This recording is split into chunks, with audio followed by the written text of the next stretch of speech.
All right, what's up, everybody? Here we are on the next episode of The Next Round with our guest, Jess Reagan. How's it going? Doing good, man. Appreciate you being here. Thank you. Being here. Formal introduction, we've got father, Yes. founder, current CRO at Paiv, consultant, beanie extraordinaire, and what else did I miss? That's the most important. Yes. So you nailed it. Also, of course, can't forget this one. Very close to surpassing the $1 billion mark in sales In revenue management. and revenue management. Yeah. So a lot of this conversation will probably revolve around that. And just as a precursor, we're going to just jump everywhere today. So That's how we, Yeah. There's a lot of ADD in the room. So exactly. We're done. Oh, it's month blank. Okay, first step, official ADD moment, unofficial sponsor, yeah. Liquid Death. Soon to be official. Cheers. Right. Sponsor me. Next time they will. But not bubbly. Yeah, For this guy. I can't do the the flavors? sparkling stuff. This is so good. I'm flat water guy, so Sparkling, that's a great marketing term, right? Because it's yeah. it's not really, it's carbonated. what's sparkling about it. And so they turned it sparkling and then we wanted to drink it. Yep, I like it though. that's the way to spin it. So As long as it's not warm. gross. Please don't do that. Okay, if you're gonna drink it cold. Okay, for those that don't know your story, Yeah. we don't have to start at birth. We can start a little bit later on. Okay, cool. Get us into it. How did you get recruited into the space? Yeah, so I mean, first off, I think a lot of times if you get recruited, you probably already have something in your blood that is willing to take a risk, because in direct sales, it's like, eat what you kill. Mm-hmm. That was a plug for you, Sam. It's kind of scary. So like when I was younger, when I was, I think 14, 15, after my paper out, I started an aerating company. Oh, wow. And my friend and I got a loan from his dad for $500, and we went and bought a machine, and we paid that off our first day working, and so like kind of just had the heart of an entrepreneur from the beginning. Love it. Into the space, like I'm trying to think of, my cousin was doing alarms. Mm-hmm. This is like 2005. Oh. So it's like, we were using paper maps. Oh yeah. We were doing wired alarm systems. And that first summer went out and slung 120 deals. That was the first time ever doing it. Like I was top rep and top rookie. Well done. And fell in love with it until I didn't get my check. And then I'm like, hey, wait, what? I'm like, this is part of the early 2000s and mid 2000s. If it happens now, those companies get, they're not. This is the same time, and I think we were listening to the conference in Door to Door where some of the owners on Pest Control, they were not getting paid. Oh, yeah. So it was the same time frame. For sure. You're talking about Eclipse marketing and There was a lot of around that. There was a lot of companies back then that grew by way of not paying out back ends. Mm-hmm. And that happened to me. So I felt like a little scarred, and then I went into pest control after that. And that's not usually the transition people make, right? Loved pest control. Like that was probably one of the best experiences I've had as far as leadership. My first year in pest, our manager quit, and so I was able to take over as manager first year doing pest, and loved the grind of it. Loved the ability to not have a ceiling. Mm-hmm. That's all the stuff I fell in love with. And I was in school at the time, and that first summer I made close to what I would have made as a physical therapist, which is what I was going into. I'm like, After that, you go back to school. We're like, why am I here? I'm like, I'm 22 or 23 at the time. And that made it very difficult to stay. If that's the end goal. If the end goal is to make a good income, right, that made it difficult. Yeah. So then, needless to say, back in commissions probably were like 20%. Oh yeah. Yeah, if you're good. They started around like 14 to 16%. And I think if you're good and you're hitting, 300 plus accounts back then, you would hit closer to 30%, like 33%. Now the numbers I'm seeing, it shows technology too, how much that can help. I'll say, right? It's the technology. We were just as good. But like a 300 account rep was like, that was pretty high out there. They're pretty much falling out there. Yeah. Those 500,000s, like that was a unicorn. Yeah. Everyone knew what he's doing it. Right. So, needless to say, didn't go down the physical therapy route. No. Okay. No. Didn't know if that's also like a little side thing going on. Maybe. Yeah. Maybe I not. loved it. I still loved that. But it was human connection, right? Like that was the common theme is like, I loved being able to help people and help them reach their potential, and specifically like sports medicine and physical therapy. And so where I saw was sales, and then I also saw like I served an LDS mission, and like I felt very much there that I wasn't there for the conversion. I was there to support the other missionaries. Yeah. I felt like that was my bigger calling of like, let me rally the troops, let me teach you how to do this, let me show you, like how to be the same thing with the not having the ceiling, right? Like how do you reach your full potential? Yeah. Kind of became obsessed with that. So you loved being a leader while you were learning how to sell, and you were actually really good at it. So either way, but you wanted to just dive directly into like, how can I build a team? How can I teach these guys? It wasn't like, now I know this is my career, I just want to have fun. And you were enjoying all of that part you were doing. Yeah. And also like efficient sales. Like I was never the guy that had massive teams. It was almost more of like the Spartan mentality. It's like, I'll take my 300, versus this big army of whatever it was, 100 guys, and outperform, especially like our per rep average. And I got really good at efficiency. I was like, how do I make these 10, 20, 30, 50 reps perform the same as this team that's 100% bigger than us? And that's what I thrived in that skill set, even over like being the best. I was probably top 5% sales rep. But yeah, leadership, personal development. And I just love, like the first time somebody told me, they came up to me after a summer, and I think he made like 40, 50K, right? And just in tears, I'm like, dude, this changed my life. I just had a kid, I'm able to get a car, and that it's addictive. Yeah, that satisfaction, I think you cannot find anywhere else. Yeah. It's just I think that process of also seeing them graduate from being a rep who probably didn't even know they're gonna make money to making that much money. Yeah. That process probably just really changed how you perceived like this job. I think that's a hard part. I think today is, and it's probably gonna be different to compare to today versus back in the day. But today it's so commercialized, but everyone's trying to make money. But when you actually genuinely care about the person's success, that money doesn't even matter. It doesn't. And that's actually, I think sometimes there's people like me who can get themselves in trouble. Yeah. Because you get so attached you get so attached to the outcome for this other person. Yeah. That sometimes you forget about your outcome. Yeah. And it took me a really long time to be okay with accepting my outcome. And to be able to accept that, like, oh, the knowledge that I have and the experience that I have, that's actually valuable. And then that has not only has a price, but it has a value that I can speak to. I couldn't have done that like even 4 years ago. Like I really struggled with that.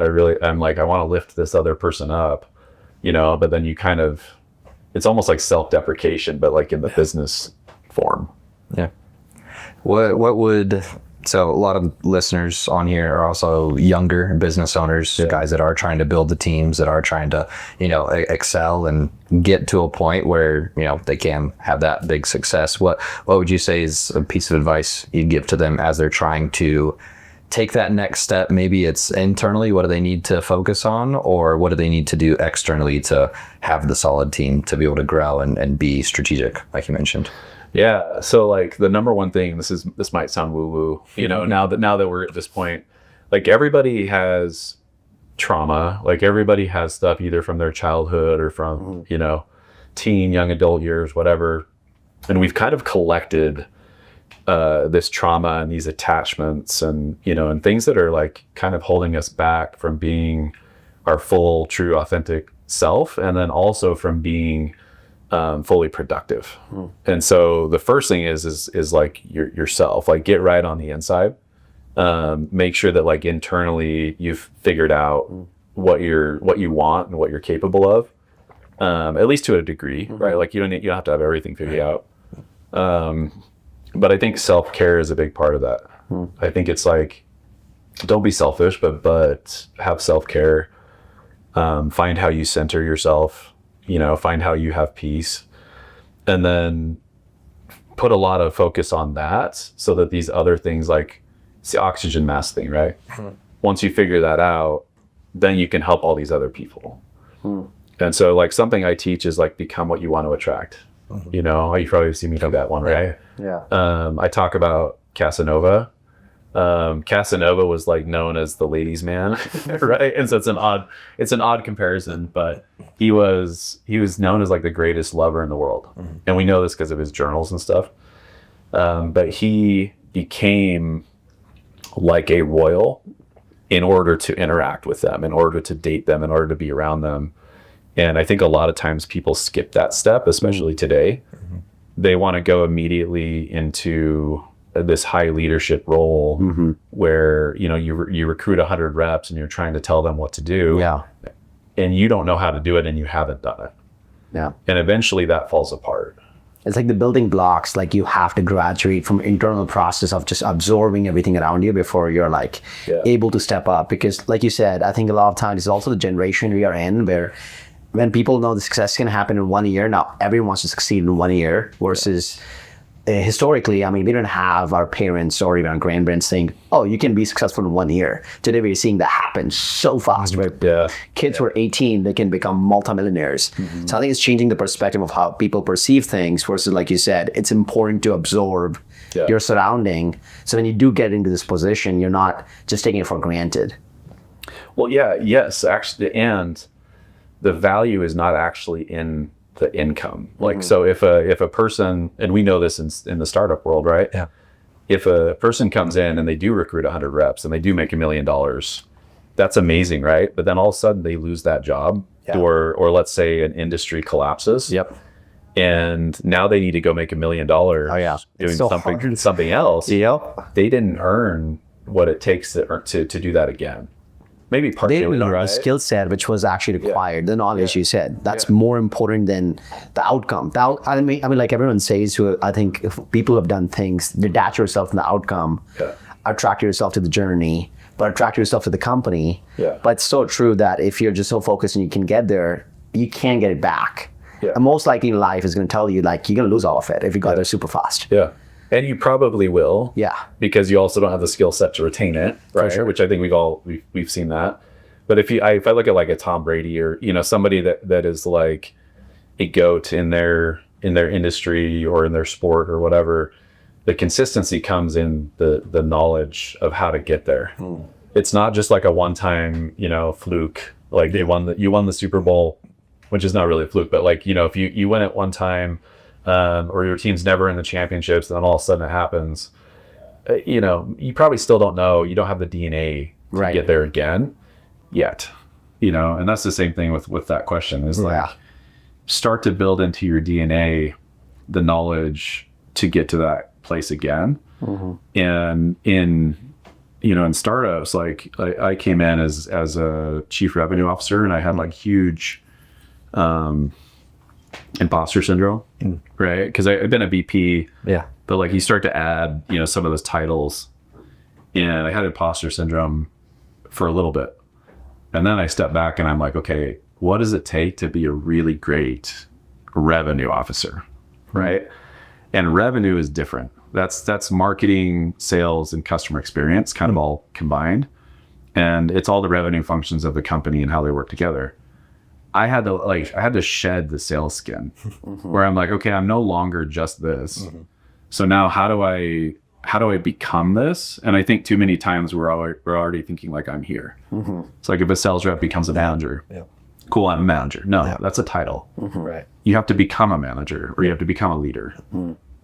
So the experience ensues and lets you grow to that point. But before we actually jump into you becoming the CRO, one thing I want to go over is your experience while you were at Lumio, and just how that happened, because you were the VP of sales performance. There you go. Cool. Another cool title. So, but within sales performance, once again, it's not just sales, right? It's kind of what you mentioned previously with like, how do we increase the PRAs? How do we get the efficiency out of the reps? Which, you know, we're all in tech now. Like that is what we focus on, is how do we get the most production and help people become better with these tools. So talk to me about your experience there, like helping all of that come together, bringing in 5 different companies, kind of leading from the front, and what from there, how that then helped you into what you're doing with Paiv now. I'm glad you brought this up, because a lot of people, they'll shy away, right? Like depending on what a company's history is or what happens with them. I would not be here where I'm sitting today, you know, had it not been for Lumio and for what that provided me. When I went there, and this was before it was even founded, like I went like as the companies were kind of merging, and I started as the director of recruiting.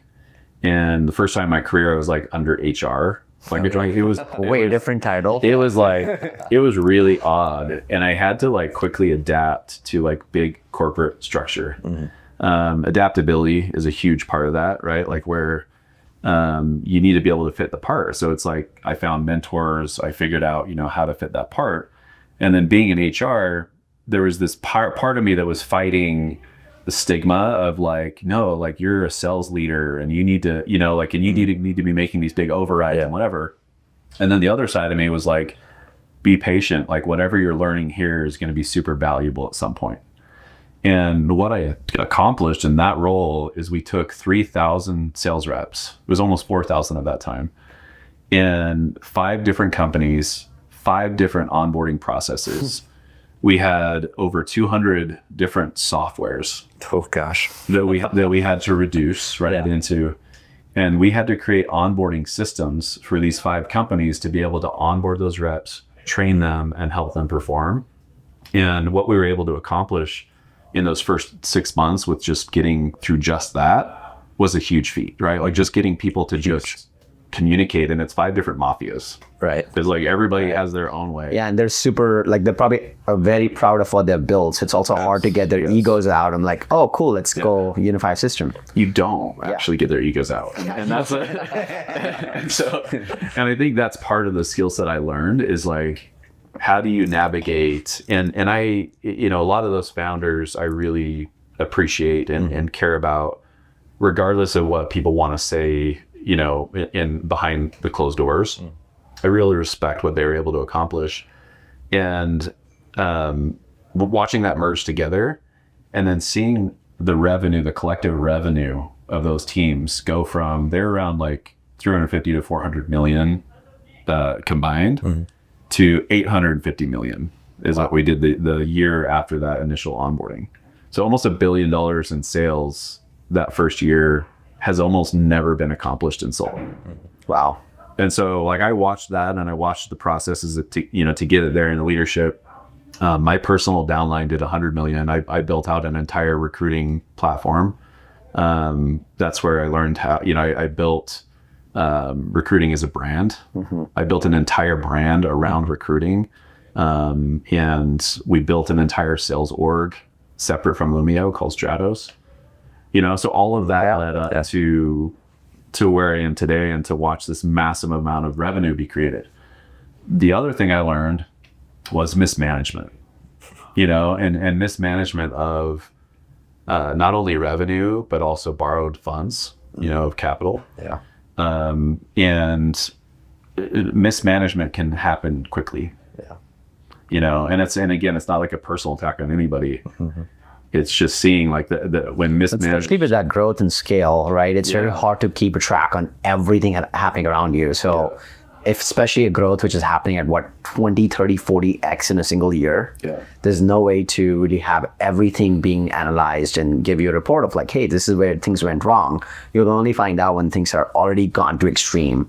Yeah, and at that point it might be too late. And we know in that industry it's construction. Yeah. Right. And it's not software. It's construction. And so treating it differently than that ends up having software to set a bad result. Yeah. And so, but one of the biggest lessons there though to share and to kind of like put a button on this, Sean Brenchley was a mentor that came over, one of the founders of Vivint. You know, he's Todd Peterson's right hand.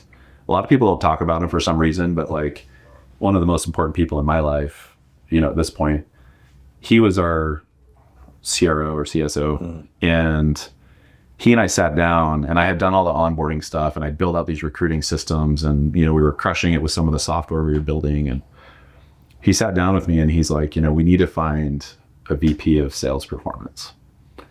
Like, who should we go get? And I literally, makes me emotional. I sat down with him and I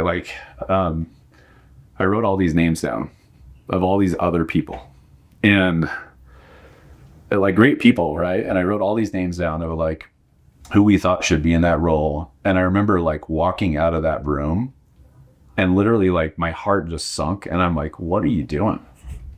Like, you know what I mean? Like that realization of like, look at what you just did. Like, you just brought 3,000 sales reps together. It's not like it's just me, it's a whole team effort. But I had a lot of input, right? I informed a lot of those decisions. You've helped to choose processes, to choose the right people, to hire the right people, to like do all this stuff. And I turned around and I went back up in there, and I put my name down, and I'm like, Sean, I'm the guy.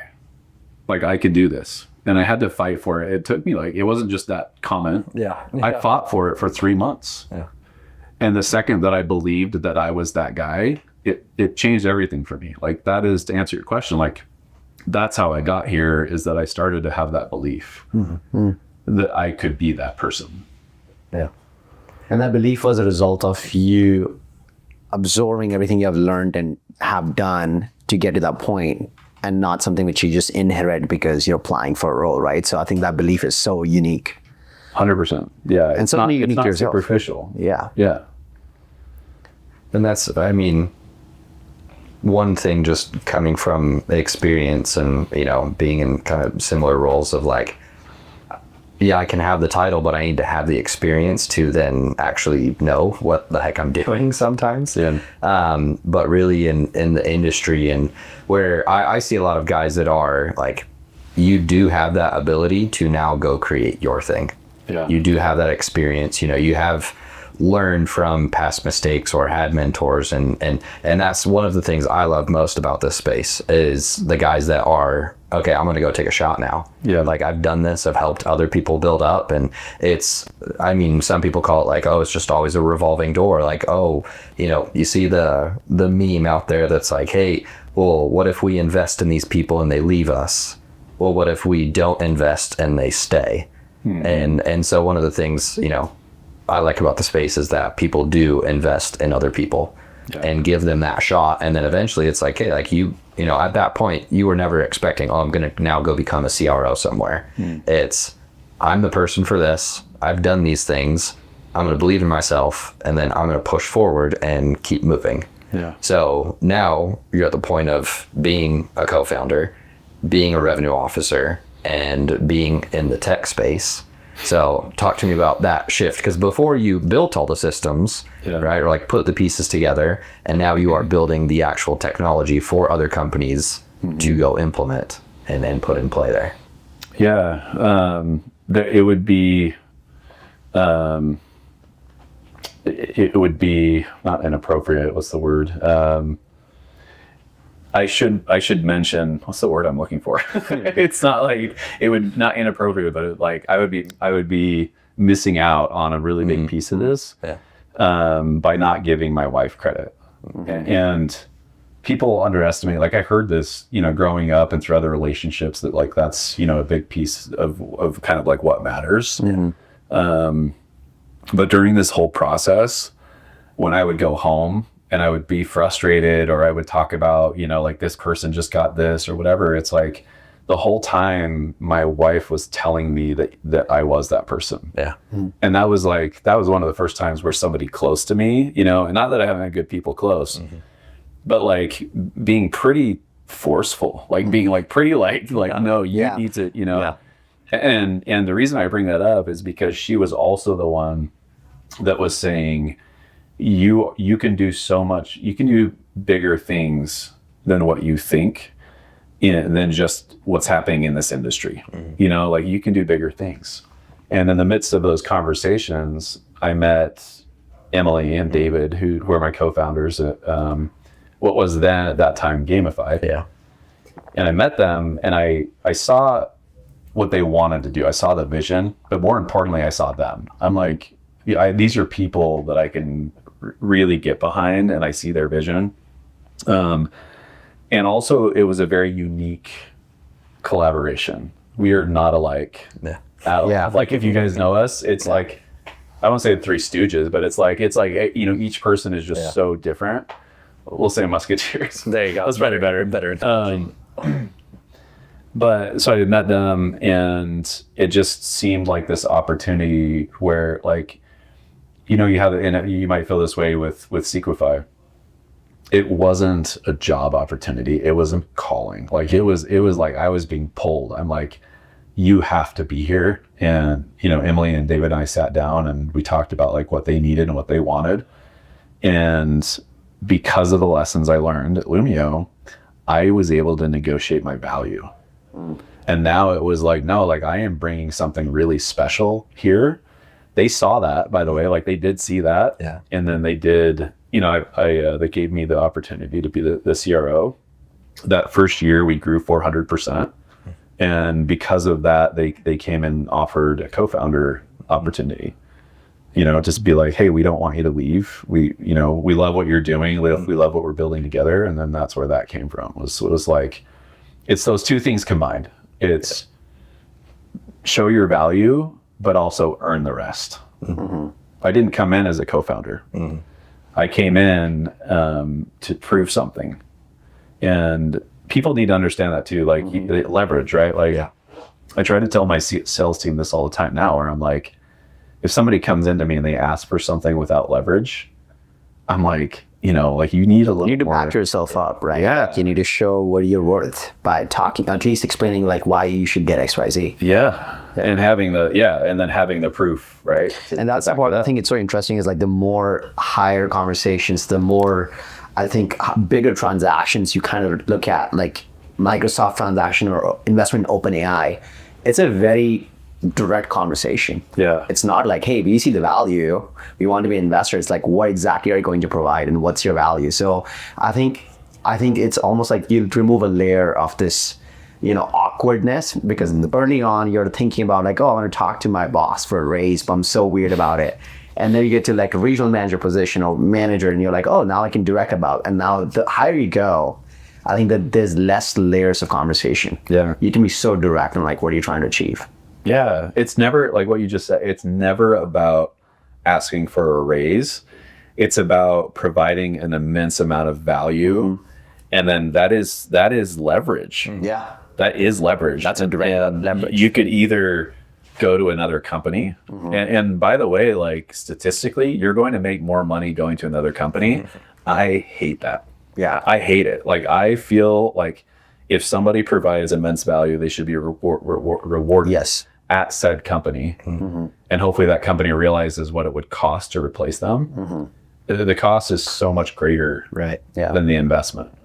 And the best companies have the highest retention. Yeah. Yeah.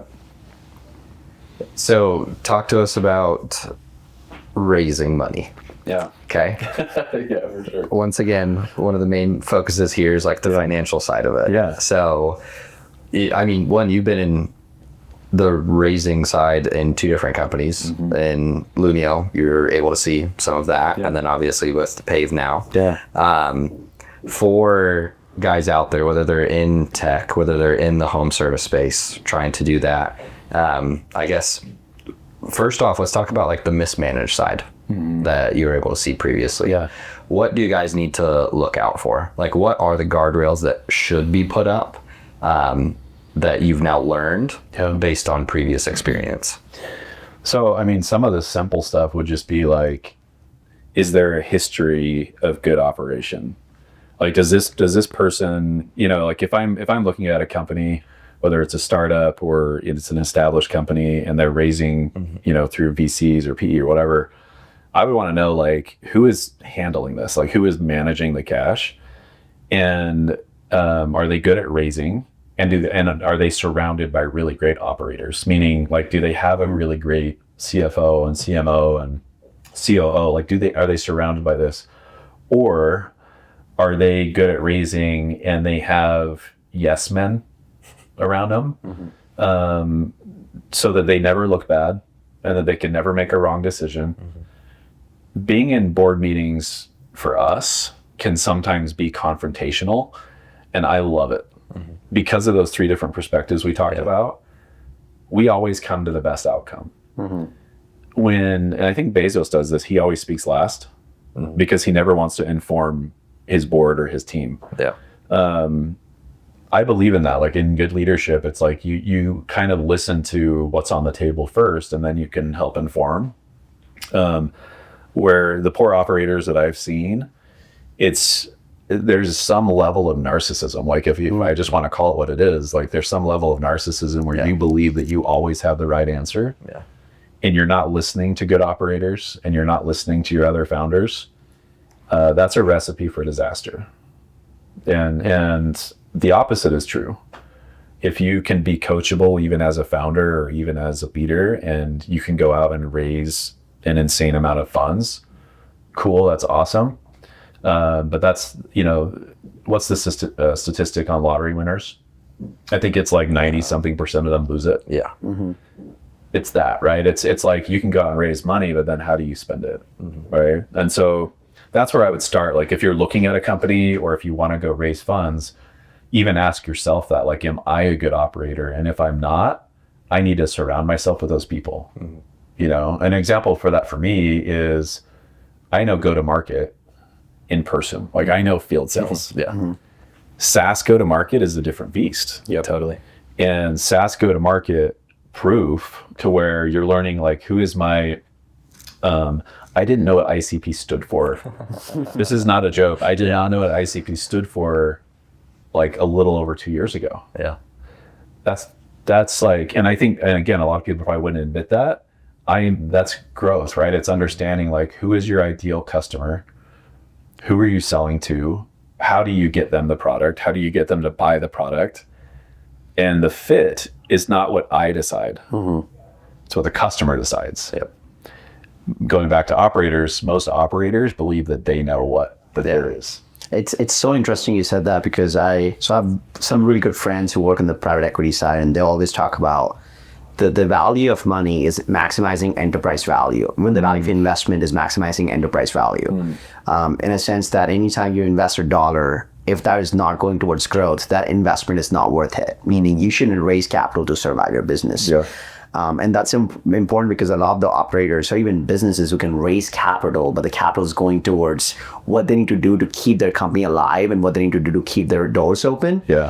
Is, even if that's in the back of their head, is such an opposite way of that fund is supposed to be used for. It's the purpose of the funds, right? So I think it's interesting you brought that up, because I go back to the learnings I've been having is, you go build a good business and you can accelerate very fast. And if you go raise capital, that acceleration should only increase. And if that can happen, then your business is investable. But if it's not happening, then that is a bad thesis. It'll to die. start with. It's gonna die a slow death.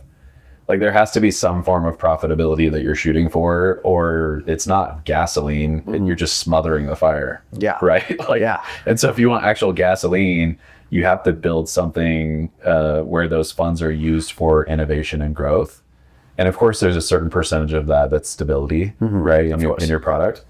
But I agree. Like a company should be built for longevity, and then when opportunities come where you have, a cash event or an exit, that generally happens because you've built a long-term, good standing business. And that's what all these companies do, and they go IPO. They're like, well, now we know this well-oiled machine is able to generate a ton of cash. The revenue is great, the profitability is less. Now the machine is good enough that we can make it very profitable very fast.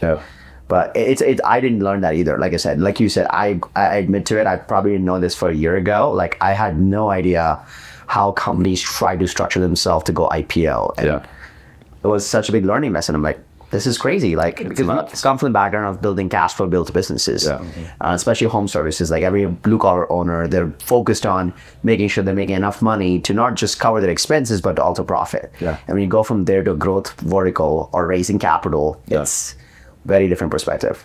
Yeah, well, you have to decide early on as a founder, as a business builder, if you want to take money, how and why, right? Because every model is different, and bootstrapping and becoming a profitable company is underrated. Like I think that that's probably one of the best moves that people could make, especially if they just want to have a great lifestyle and a great income. Now, there's something else to be said for you go out for capital with VC, which is also different than private equity. And you have to have the desire to have a really big outcome. They won't even invest in you if you don't. And so, and if you don't have that desire, they'll sniff it out, right? Like if you don't believe that you can actually become a $1 billion company plus, most cases, you're going to get snuffed out by Series A. You know, and so like I would just say, if you're a business builder or a founder, like decide early on like what type of business you want to have and what type of money you want to take. Even borrowing money is sometimes a much better option. You know, go get a business loan or something then and pay it back on interest versus, you know, equity and diluting along the way. You know, decide that early. And so you guys have raised previously seed round. What did you look for in those partners? I mean, you might have not like been able to pick and choose as much as they pick and choose you. But I guess on top of that, like what have you liked from having now advisors, people, you know, helping scale this thing now? Like here's the cash, let's go do this together. That's been so fun for me because I almost had an irreverent approach to it compared to like most people who get VC.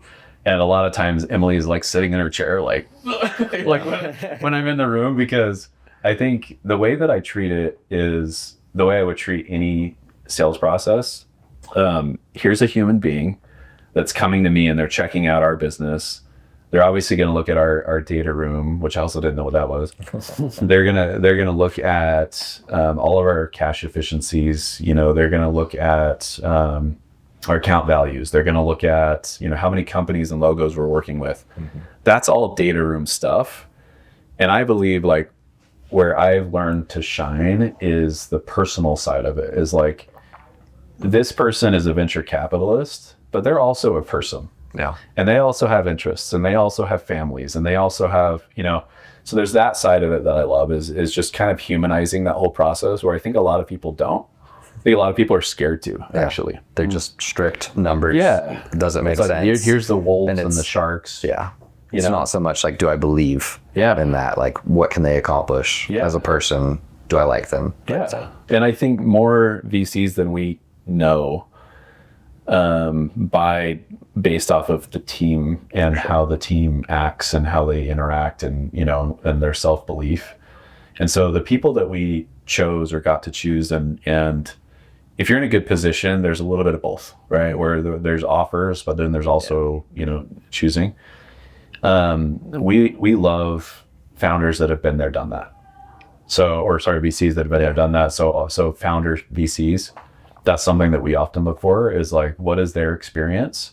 How can they help us beyond just raising capital? One of our partners was a founder of a company that's now worth, I think they IPO'd at $5 billion, you know, and they're well beyond that now.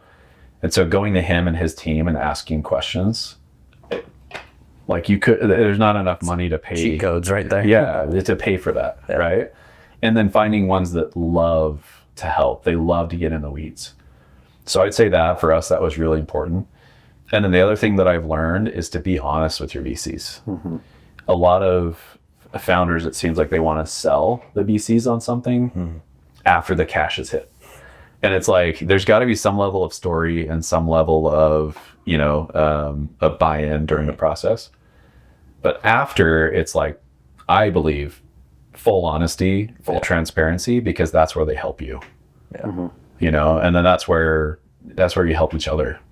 Okay, so you also host a podcast. We've had some pretty awesome guests on there. Yeah. I won't make you say like who your favorite guest is because I haven't been on there yet. But I'm like, yeah, we need to like yeah, do right. it. But talk to me about some of the guests that you've had on there, things that you've learned from them, their stories, you know. Yeah. There's been. I went back and I don't always get to listen. It's just stupid, right? But you don't always get to listen to your own. And I learned so much going back and listening to our actual guests.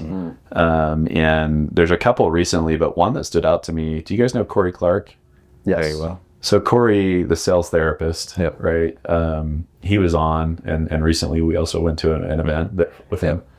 He hosts The Collective, which is a group of men, and there's some really great people in this space. Jen Sponnell's awesome. Yeah. And what these guys do is they're mental health coaches specifically for sales individuals. And having that conversation, like I really appreciate authenticity and kind of getting to the heart is what we talked about in the beginning, right? Like self-development. That one really struck me because it felt like we left there with a lot of tools. Like sometimes it just ends up, you just talk. That one I felt like, wow, like people could actually get a lot out of this. So that one was really fun. I just always feel honored, you know, like when good guests show up and they have a conversation with you and they've accomplished big things, you know, being invited here, like it's an honor for me. Like I don't take it for granted. And so, so like that. And then like you guys also had Renato on, you know, I've had some really great founders on, Tanner Lacey, who was a founder of Spiff, an operational genius. Like when I sit down with him, just even in like a CRM setting and he starts setting up sales ops, I'm like, I don't, you know, like I have to surround myself with those people. Yeah. So like great guests. What's on the roadmap for 2025 for Paiv and for Jess? What's coming this year? Great question. There's so much going on. I'm like in my head, like, it starts like misfiring. Growth is so important, and where we're at right now, and it's like a milestone. I think you guys are starting to hit too. We've talked about this.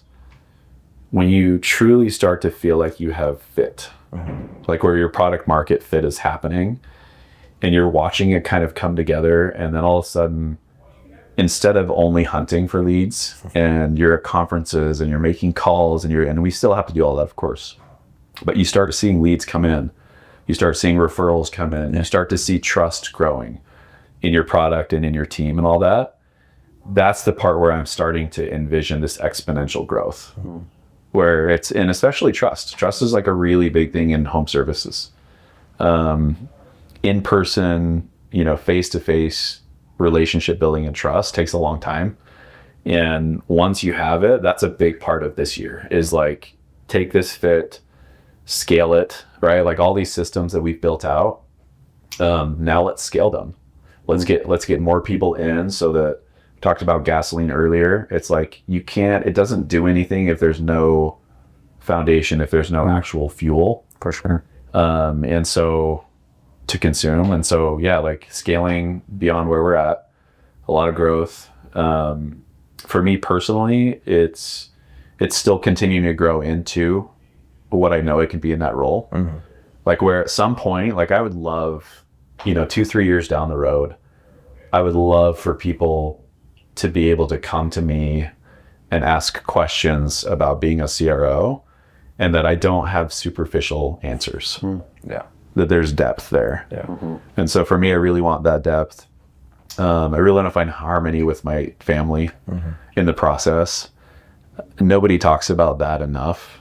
The sacrifice of like the hell that you go through, I've got the 8-year-old twins and, there's a lot of guilt there, like where you're building a business and in the back of your head, you're like, well, this is for them. Right. But then when you're with your kids and when I'm with my wife, I'm like trying to really work on the distraction. Yeah. The compartment. I can never say that word. It's such a hard word. That word. Compartmentalization. Yeah. We'll put us up. Now you made me. Yeah. Clayton. Yeah, that like right where you're not distracted. And I realize that I really have been, and so really giving my wife and kids me when they deserve me, and then giving the business all of me when it deserves me. That's a big goal of mine this year, even as we scale. Love it. So, Well, dude, you're the man. This is awesome. thank you. Thank you so much for having me. Yeah, thank you, Jess. Being on here and Greg's 15, 20, no, it's actually 15 minutes of conversation. That flew by. Yeah. Yeah. I have a lot of questions for you guys. Like, you've done such a great job, but really hope to have you on, and yeah. let's talk through what you guys are doing. I think we've talked recently. There's a lot of great collaboration, between Paiv and Sequify, and I just I love people in the space that have abundance. There's enough room. There's great companies out there. Like, we have great competitors who I care about. Yeah. And yeah, appreciate you guys. Appreciate it, man. Thank you. Wow.